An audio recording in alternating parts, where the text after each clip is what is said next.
Nachádzame sa v areáli miestnej základnej školy v Marcelovej. Je to spoločný areál pre obidve školy, aj maďarsku, aj slovenskú. Miestny skalský zbor v spolupráci s vedením základnej školy, aj s miestnymi obyvateľmi, s deťmi a miestnymi poľovníkmi sa rozhodli, že si v tomto areáli rozšíria už existujúci park o také naučné arborétum.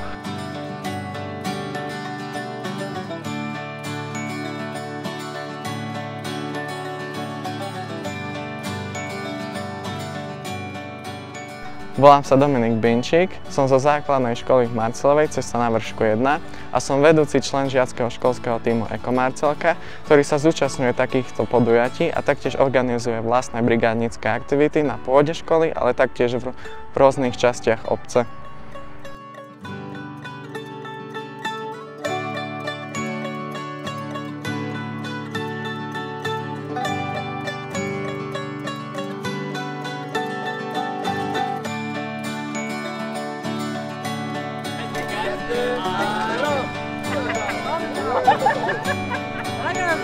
Taktiež spolupracovali dneska rôzne generácie, spolupracovali najmenší, potom my, starší a taktiež dospelí, aj cudzí ľudia, ktorí sme nikdy nevideli a dokázali sme to spolu. Stromy a takéto podobné výsadby majú veľmi veľký prínos pre prírodu a my si to uvedomujeme a bolo by fakt super prísť sem o 10 rokov alebo o 20 rokov a vidieť, že ten náš strom stále žije a starajú sa oňho aj ďalšie generácie žiakov.